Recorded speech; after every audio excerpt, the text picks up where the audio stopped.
Olá pessoal, professor Lucas com vocês aqui mais uma vez com a Sociologia no Enem.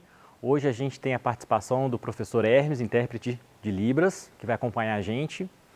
Nessa e nas próximas aulas a gente vai falar sobre os clássicos da Sociologia, sobre os autores clássicos da Sociologia, que são muito importantes para o nosso componente, porque eles é que dão a base, para a Sociologia acontecer.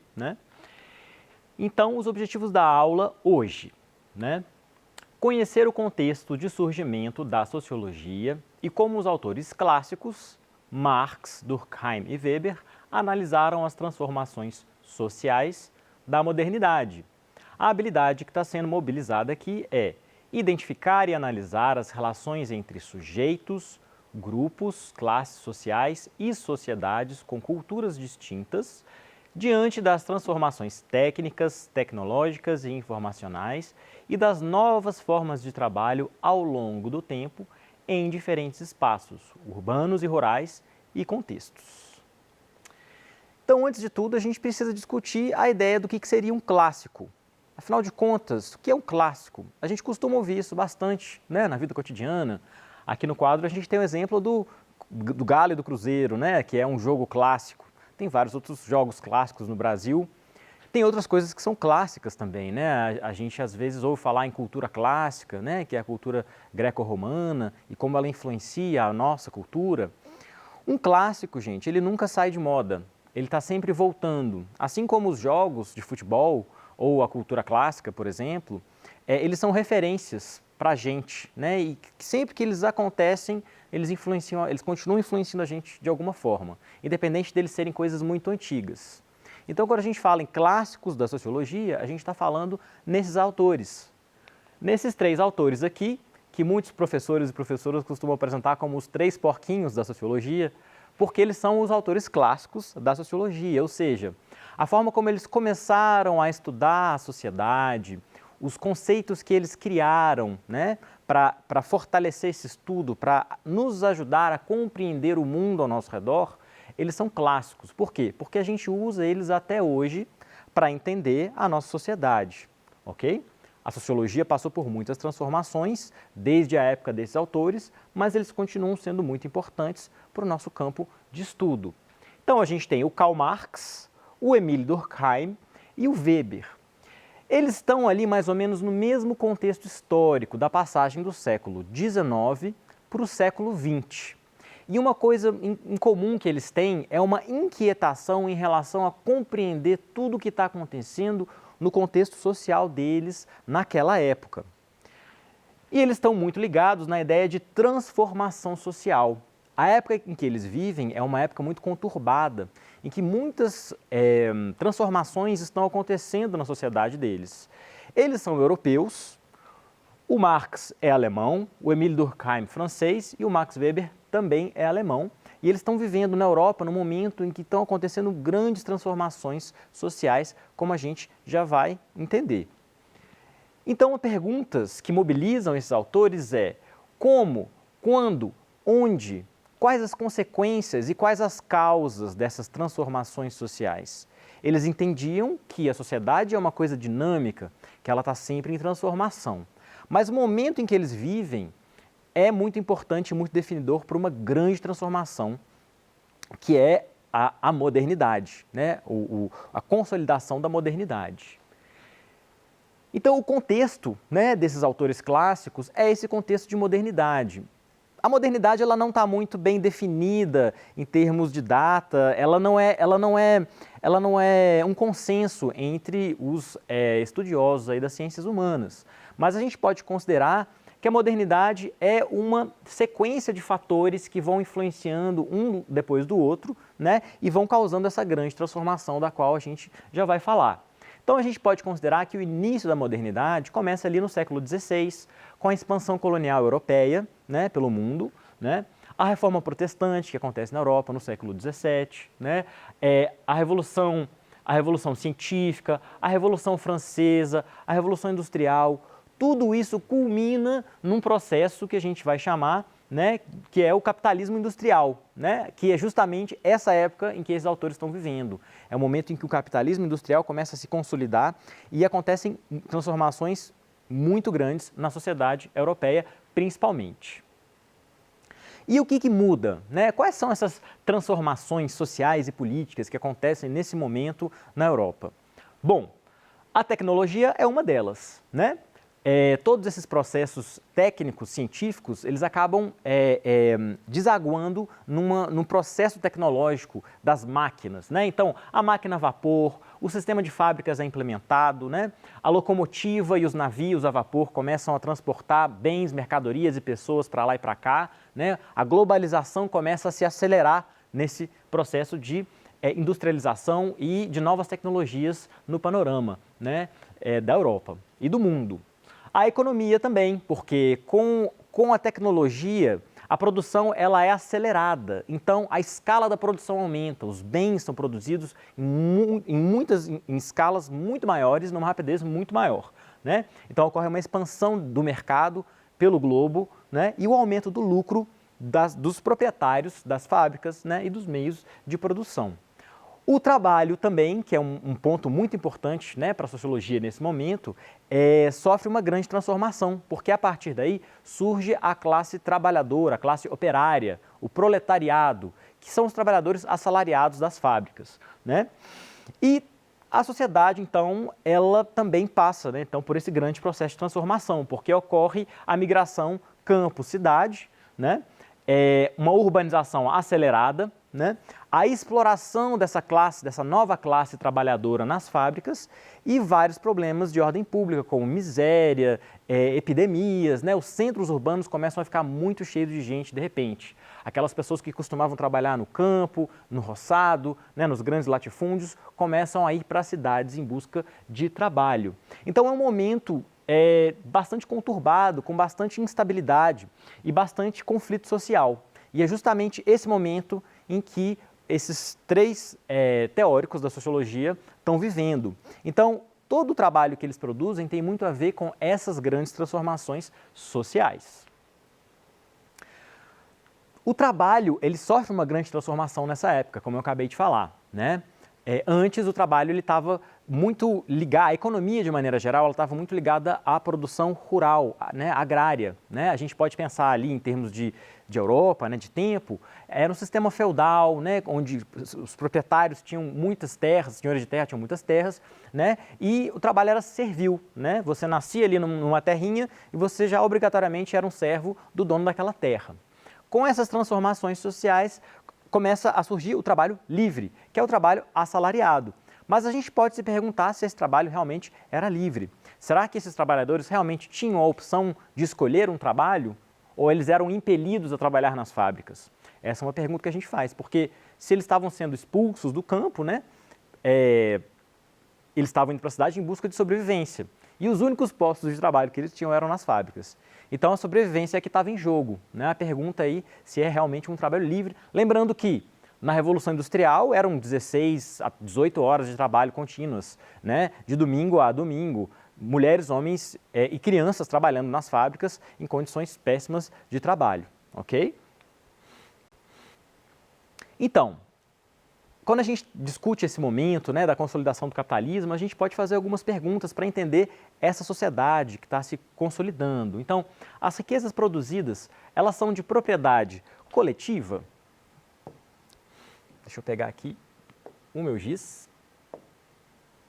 Propriedade coletiva ou só de algumas pessoas nesse sistema que está se colocando na Europa, né? De quem são os instrumentos para produzir as riquezas dessa sociedade, né? Da sociedade como um todo ou só de alguns indivíduos específicos. A ideia que a gente está trazendo aqui é uma ideia muito importante para a gente compreender o capitalismo e a nossa sociedade, que é a ideia da propriedade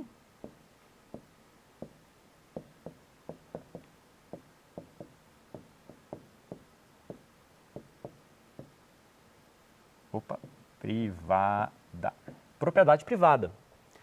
A ideia da propriedade privada, ela organiza bastante o nosso sistema capitalista. As pessoas elas têm direito a ter uma casa própria, um carro próprio, um comércio, mas elas também acabam sendo donas de grandes fábricas, grandes extensões de terra, né? E a propriedade privada, ela realmente define aí a nossa sociedade atualmente, né? Então a gente vai entrar agora já no Karl Marx, de maneira bem rapidinha, tá? Olha só que interessante essa imagem, gente. Ela é um stencil do artista britânico Banksy. Eu gosto muito desse artista porque as imagens dele fazem a gente refletir bastante. Nessa imagem a gente vê, de um lado, uns homens das cavernas, né? Parece que eles estão indo caçar, estão numa savana. E do outro lado a gente vê uns carrinhos de compra, né? Interessante porque o artista ele coloca uns carrinhos maiores, uns carrinhos menores. É quase como se esses carrinhos fossem os animais que esse pessoal aqui está saindo para caçar, né? A ideia que essa imagem traz para a gente é de uma junção de tempos diferentes, mas de coisas que acontecem em todos os tempos da humanidade, que é a questão da sobrevivência. E o que a gente precisa fazer para sobreviver? Se eu perguntar para vocês, o que é o mais importante para a nossa sobrevivência? É muito provável que alguns de vocês me respondam, professor, a sobrevivência tem a ver com comida, né? Sem comida a gente não vive. E é justamente isso que essa imagem está trazendo. Só que, na Idade da Pedra, a gente estava caçando animais. Hoje em dia, a gente está indo no supermercado caçar, né, a nossa sobrevivência. E, tanto na Idade da Pedra quanto hoje, a sobrevivência está ligada a uma coisa muito importante, que é o trabalho.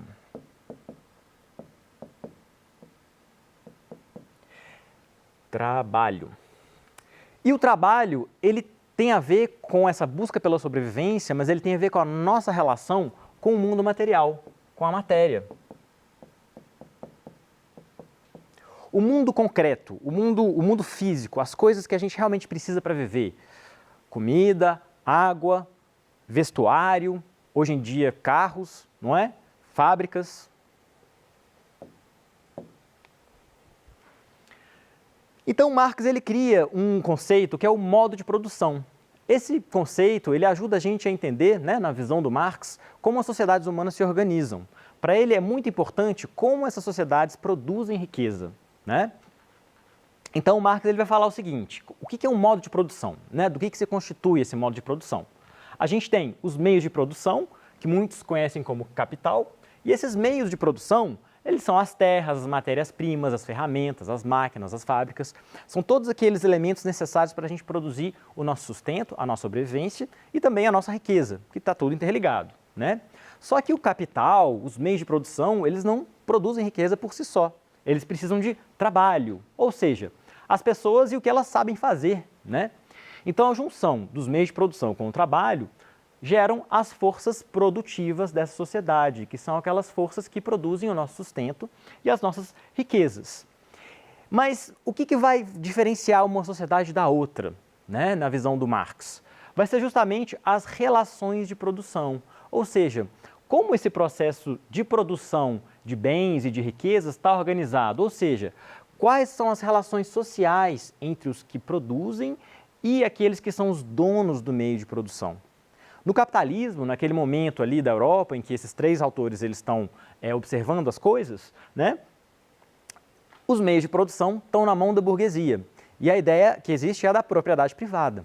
Então a burguesia ela é a detentora, né, da propriedade privada, da grande propriedade privada, eles são os donos e eles se impõem frente aos trabalhadores. Então politicamente a burguesia ela é mais poderosa que os trabalhadores. Mas a gente pode usar isso aqui para talvez descrever uma sociedade indígena, afastada, que ainda, por exemplo, não se integrou à nossa sociedade industrial, por exemplo. Numa sociedade indígena, né, os meios de produção são coletivos, não existe a ideia de propriedade privada. Então, os donos dos meios de produção nessa sociedade indígena, das técnicas, das ferramentas, são os próprios trabalhadores, todos estão trabalhando juntos ali para essa sociedade funcionar, né? Então, o modo de produção, ele define como a sociedade funciona e como ela se organiza, e é um conceito muito importante aí que o Marx contribui para a nossa análise da sociedade. As sociedades elas estão em constante transformação. E na análise do Marx, revolução é um outro termo interessante e importante da gente compreender. Porque o Marx ele compreende que as mudanças, que as transformações sociais ocorrem através da revolução. E o que seria isso? Ele fala que o modo de produção ele vai se transformando ao longo do tempo. A maneira como as sociedades produzem as coisas, a maneira como quem produz e quem é dono daquilo que se produz, né, ao longo do tempo, essa relação ela vai se modificando. E em cada momento existe uma classe dominante, ou seja, uma classe que define o poder naquela sociedade. Então, o exemplo aqui é o seguinte. A luta de classes, né, segundo Marx, é um dos principais fatores que fazem a transformação social acontecer ao longo do tempo, faz a sociedade se transformar. Então, o exemplo que a gente traz aqui a gente tinha a sociedade feudal, né, na Idade Média, ali antes da modernidade, né, e a classe dominante era a nobreza, eram os donos de tudo, das terras, né, enfim, eles mandavam em tudo. Só que tinha uma classe que estava abaixo da nobreza, que era a burguesia, que ainda não era dominante, mas estava muito incomodada e queria mais liberdade para lucrar, para fazer os seus negócios, e a nobreza não deixava. Então, eles foram criando as condições necessárias para que acontecesse uma revolução. E aí acontece uma revolução burguesa. Um bom exemplo de revolução burguesa, a gente vai ver mais para frente, com cuidado, na história também, é a Revolução Francesa, em que a burguesia corta a cabeça do rei, tira o clero e a aristocracia do poder e se impõe enquanto uma classe dominante. Acontece que nessa nova sociedade burguesa, existe também uma classe dominada, que é a classe agora dos trabalhadores. E aí a gente chega no momento aqui de análise do Marx. Os trabalhadores começam a ser explorados nas fábricas, eles não estão satisfeitos com as condições de sobrevivência, e na análise do Marx, né, ele estava vendo muitas revoltas de trabalhadores, ele começa a pensar, poxa, então muito provavelmente vai acontecer uma revolução proletária, e essa revolução proletária ela vai criar, né, as condições para a existência de uma outra sociedade, de um outro modo de produção, que seria o modo socialista, em que a classe trabalhadora vira a classe dominante. Um exemplo de revolução proletária é a Revolução Russa, por exemplo. É um exemplo histórico que a gente pode considerar como sendo uma revolução proletária. E a ideia na análise do Marx é que, muito provavelmente, essa linha da história de revoluções acabaria levando a uma sociedade comunista, onde não haveria mais classes dominantes, onde não haveria mais classes. Isso é um resumo bem resumido da ideia, da visão do Marx sobre o que poderia acontecer daquele momento em diante na sociedade dele. Outras ideias interessantes que o Marx traz para a gente analisar a nossa sociedade é a ideia de estrutura e superestrutura. A gente estava falando até agora de sobrevivência, de trabalho, né? Desse relacionamento com a matéria. Então, o que ele vai propor, Marx? É uma analogia com uma árvore. Ele fala que a economia, ela é o principal ponto que define todas as coisas numa sociedade. A relação com a matéria define isso. Então, por exemplo, o modo de produção capitalista, né, ele define, né, como a riqueza é distribuída, produzida, né, essa relação com o material, com a sobrevivência, define também, ela vai acabar definindo o mundo imaterial, ou seja, a estrutura econômica, ela acaba influenciando na forma como a gente pensa o mundo, como a cultura acontece. Então, nessa sociedade em que a burguesia domina o modo de produção, né, domina tudo, ela vai querer continuar no poder. Então, essa burguesia ela vai influenciar a cultura, as leis, a política, a mídia, né, ela vai influenciar as ideias dessa sociedade. E aí surge o conceito de ideologia. A ideologia da classe dominante, para o Marx, vai sempre manter o sistema como ele está. Então, a economia, ela influencia, né, a cultura e a cultura influencia a economia. E isso aqui seria a totalidade, né, do sistema, de uma sociedade, ok? Para finalizar, pessoal, rapidamente, um ponto muito importante na análise do Marx é o conflito de interesses entre os trabalhadores e a classe burguesa capitalista.